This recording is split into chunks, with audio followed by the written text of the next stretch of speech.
सभी छात्र छात्राओं को प्रेम भरा नमस्कार, राधे राधे। आशा करता हूँ आप सभी स्वस्थ होंगे, मस्त होंगे और शानदार तरीके से आपकी पढ़ाई चल रही होगी भाई। अपन जैसा कि आपके चर्चा कर रहे थे जालोर के चौहानों को लेकर, और जालोर के चौहानों का ये दूसरी क्लास है अपनी। ये आपका रिपीट रिवीजन चल रहा है, जिसके अंदर आपको कम समय के अंदर अधिक पढ़ाने का अपन प्रयास कर रहे हैं, ताकि आपको अधिक से अधिक क्या हो सके, याद हो सके भाई।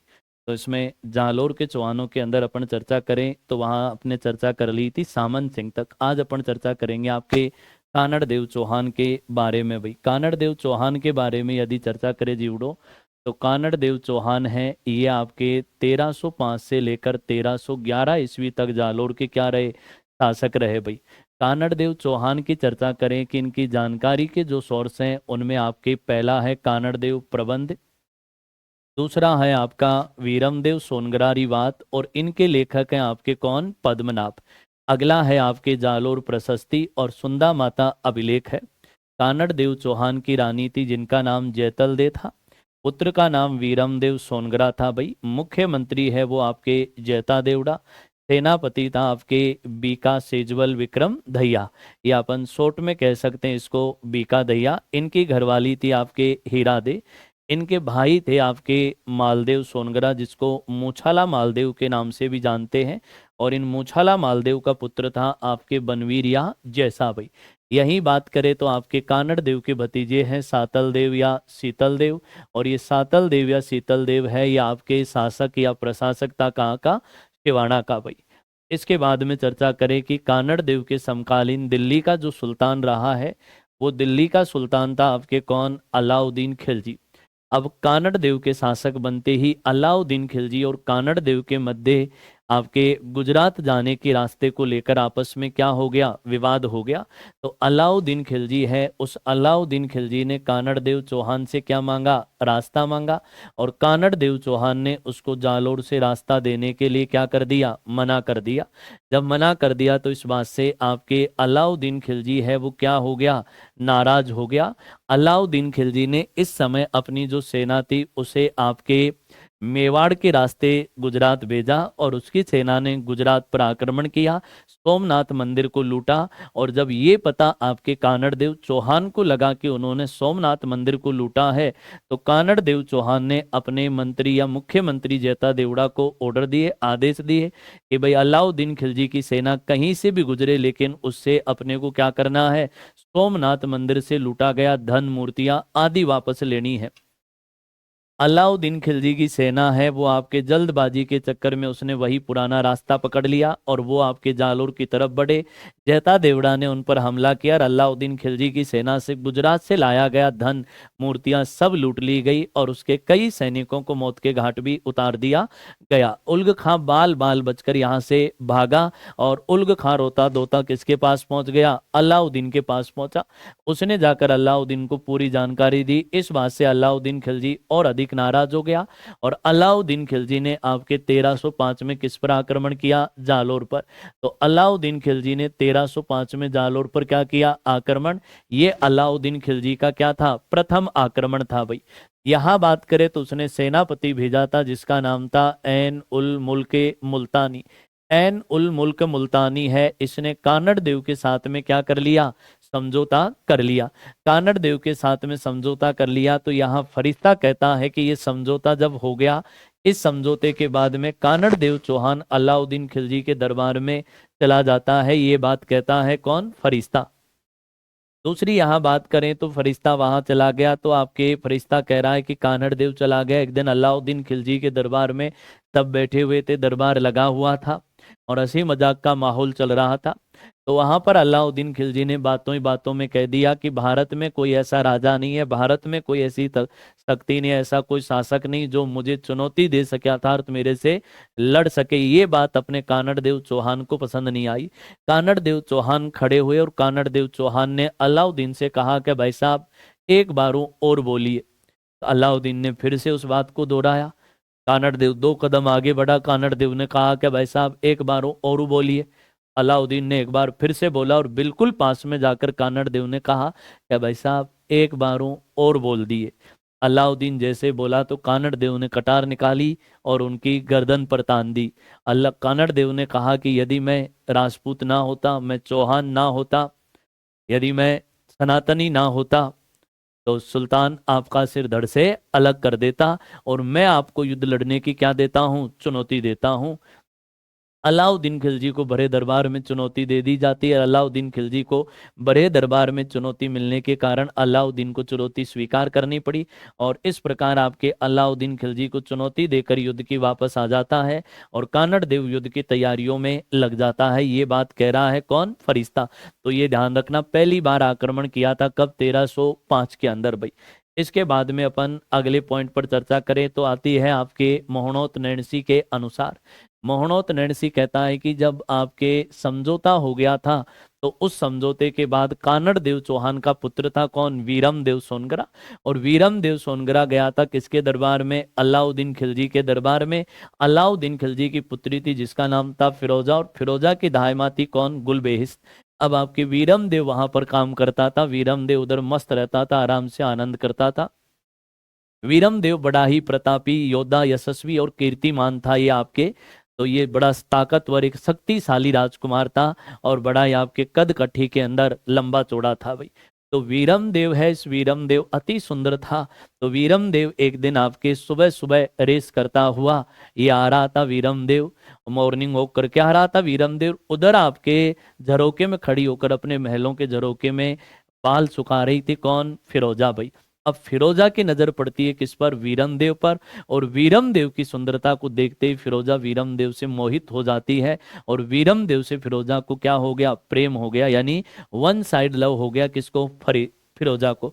तो फिरोजा है वो वीरम देव से प्रेम करने लग गई, और इस प्रेम का जो जान पता है वो चल गया किसको, अलाउद्दीन को। अलाउद्दीन खिलजी ने फिरोजा को डराया, धमकाया, समझाया, लेकिन छोरी नहीं मानी कि यदि मुझे विवाह करना है तो मैं किसके साथ करूंगी, वीरम देव के साथ करूंगी। फिरोजा ने कहा कि वरवारी जाऊं वीरम देव संग, वरवारी जाऊं वीरम देव संग, नहीं तो रहूं अखन कवारी।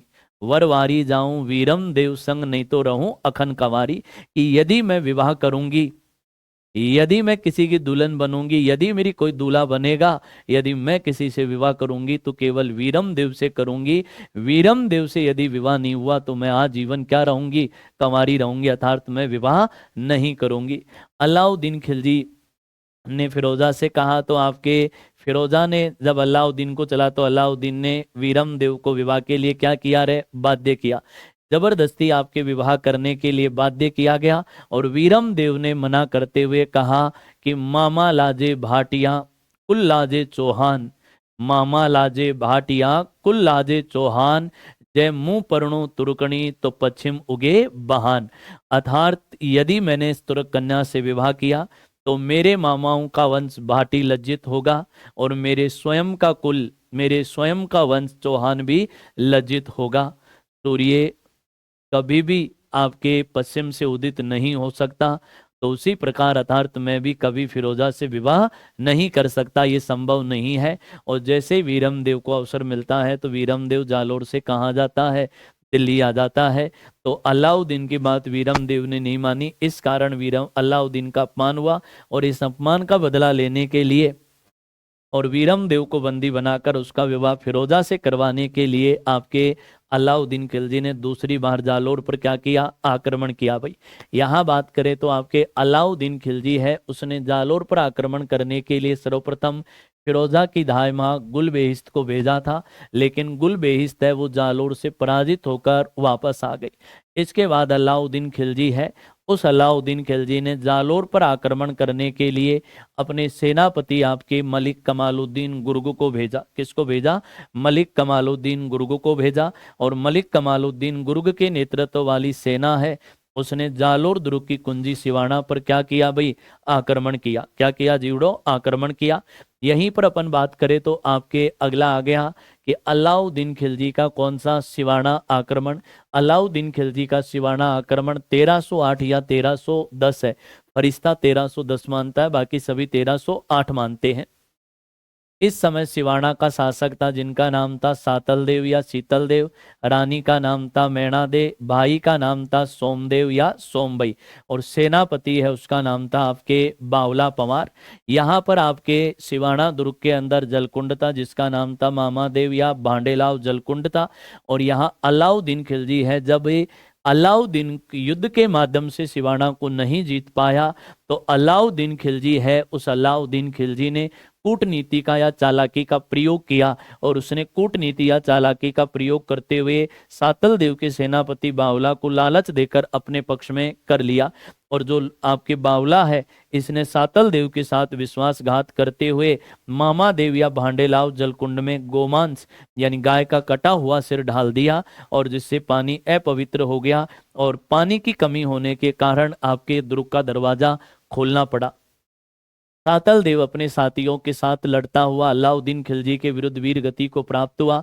तो सातल देव के नेतृत्व में केसरिया किया गया, रानी मैणा दे के नेतृत्व में वीरांगनाओं ने जौहर किया, और इधर आपके इस प्रकार 1308 या 1303 वो 10 के अंदर सिवाना का पहला साका हुआ, और ये राजस्थान का कौन सा तीसरा साका था। तो सिवाना का पहला साका 1308 या 10 के अंदर हुआ था, और विरोधी उसमें कौन, अलाउद्दीन खिलजी था। इस प्रकार आपके सिवाना पर अलाउद्दीन खिलजी का 1308 या 10 में अधिकार हो गया। अलाउद्दीन खिलजी ने सिवाना का नाम बदलकर खैराबाद रखा, और सिवाना का प्रशासक अलाउद्दीन खिलजी ने कमालुद्दीन गुर्ग को बना दिया।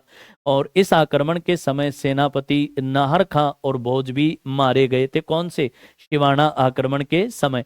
तो सिवाना आक्रमण के समय अलाउद्दीन खिलजी के सेनापति नाहर और भोज हैं वो दोनों मारे गए थे भाई। इसके अलावा बात करें तो आपके अलाउद्दीन खिलजी ने सिवाना जीतने के बाद आक्रमण किया किस पर, जालोर पर। जालोर पर इसने आक्रमण किया था 1311 के अंदर, और आपके इस समय अलाउद्दीन खिलजी ने जालोर को जीतने का अथक प्रयास किया, लेकिन जालोर उससे जीता नहीं गया युद्ध के माध्यम से। वो जालोर का ना प्रकोटा तोड़ पाया और ना ही जालोर का वो दरवाजा खुलवा पाया। तो अलाउद्दीन खिलजी को आपके राई के बारे में जानकारी मिली कि राई है, उससे यदि हम चाहें तो गुप्त मार्ग या प्रकोटे का कमजोर भाग पता कर सकते हैं और फिर दुर्ग के अंदर प्रवेश कर सकते हैं। इसलिए अलाउद्दीन खिलजी ने अपने सैनिकों को आदेश दिया, और अपने सैनिकों को उसने आदेश दिया कि भाई आप लोग हैं वो जाओ, और आप लोग व्यापारियों की वेशभूषा में जाओ, शाम के समय सूर्य अस्तो समय गांव में निकल जाओ, और जालोर के आसपास के गांव में जिस भी भाव जिस भी दाम राई मिले राई को खरीद लाओ। अब उन्होंने जाकर आपके जीवड़ो राई को खरीदना शुरू किया। जैसे जैसे राई आपके कम होती जा रही थी वैसे वैसे राई के भाव बढ़ते जा रहे थे, और जैसे जैसे रात बढ़ रही थी वैसे वैसे राई के दाम भी बढ़ते जा रहे थे। धीरे धीरे राई के दाम बढ़ते गए। अब एक कोई व्यक्ति था आपके जो यूं कह दो कि एकदम जमाई बिल्कुल आलस्यपन वाला था। उस व्यक्ति के घर यहाँ राई पड़ी हुई थी। घर वालों ने कहा अरे राई के दाम अच्छे हैं, बेच दे। उन्होंने कहा नहीं अभी रुको, अभी और बढ़ेंगे, बाद में बेचेंगे। ऐसे करके सुबह हो गई।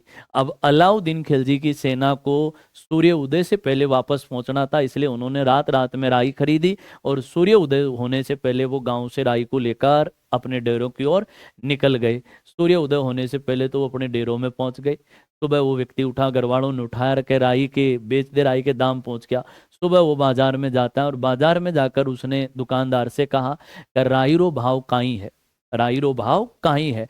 तो दुकानदार ने कहा कि राईरो भाव तो राती गयो, इसलिए राईरो भाव राती गयो और राईरो भाव राती बढ़ियो। तो राईरो भाव राती गयो, राईरो भाव राती बढ़ियो, ये जो कहावत है ये कौन से दुर्ग के बारे में है, ये जालोर दुर्ग के बारे में है जीवड़ो। और जालोर के बारे में कहा जाता है कि शत्रु सेना है वो कभी भी इसका दरवाजा नहीं खुलवा पाई। यानी आपके हसन निजामी ने कहा है कि ये भारत का वो किला था जिसका दरवाजा कभी भी शत्रु सेना नहीं खोल पाई, शत्रु कभी भी इसके दरवाजे से प्रवेश नहीं किया इस किले के अंदर। इसलिए अलाउद्दीन खिलजी ने राई मंगवाई, राई का प्रयोग किया, लेकिन कोई प्रभाव नहीं पड़ा। इसलिए अलाउद्दीन खिलजी ने वही आपके कूटनीति का प्रयोग किया, और कूटनीति का प्रयोग करते हुए अलाउद्दीन खिलजी ने कानड़ देव चौहान के सेनापति बीका दहिया यानी आपके बीका सेजवल विक्रम दहिया को लालच देकर अपनी ओर मिला लिया। पीका दया ने कानड़ देव के साथ और जालोर की जनता के साथ विश्वासघात करते हुए अलाउद्दीन खिलजी की सेना को परकोटे का कमजोर भाग और आपके गुप्त मार्ग के बारे में क्या दे दी, जानकारी दे दी, जिससे अलाउद्दीन खिलजी की सेना है वो दुर्ग में क्या कर गई, प्रवेश कर गई। दुर्ग में प्रवेश करी तो कानड़ देव चौहान व उनके सहयोगियों को अलाउद्दीन खिलजी के विरुद्ध युद्ध लड़ना पड़ा और कानड़ देव अपने सहयोगियों के साथ लड़ता हुआ रणभूमि में वीर गति को प्राप्त हुआ। तो कानड़ देव के नेतृत्व में किया गया केसरिया, उनकी रानी जैतल देव के नेतृत्व में किया गया आपके जौहर, और उनके पुत्र वीरम देव सोनगरा के ने भी वीरता के साथ युद्ध लड़ा और लड़ता हुआ वो वीर गति को प्राप्त हुआ। वीरम देव के बारे में कहा जाता है कि वीरम देव है उन्होंने अपनी कुल देवी आशापुरा या महोदरी माता के समक्ष जाकर अपना सिर अपनी कटार से काटकर अपनी माता को समर्पित कर दिया था। ये कटा हुआ जो सिर है वो अलाउद्दीन ने फिरोजा के पास भिजवाया था और फिरोजा ने जब इसे देखा तो आपके वीरम देव का जो सिर है वो उल्टा घूम गया था और फिरोजा ने हिंदू रीति रिवाज के अनुसार आपके वीरम देव का यमुना नदी के किनारे अंतिम संस्कार करवाया और उसके बाद फिरोजा भी यमुना में क्या कर गई, छलांग लगा गई और यमुना में कूदकर उसने आत्महत्या कर ली भाई। ऐसी भी कुछ बातें देखने को मिलती हैं। इसके बाद आपके अलाउद्दीन खिलजी है उसका 1311 में जालोर के किले पर, जालोर दुर्ग पर क्या हो गया जीवड़ो, अधिकार हो गया भाई।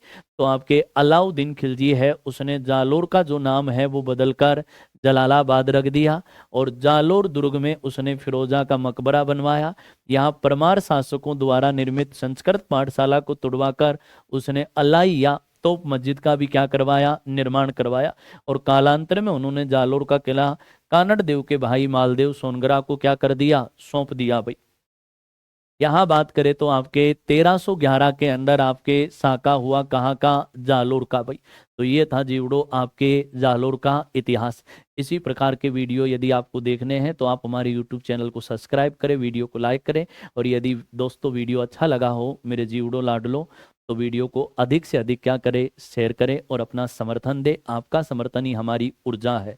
धन्यवाद जीवड़ो, राधे राधे, जय श्री कृष्णा।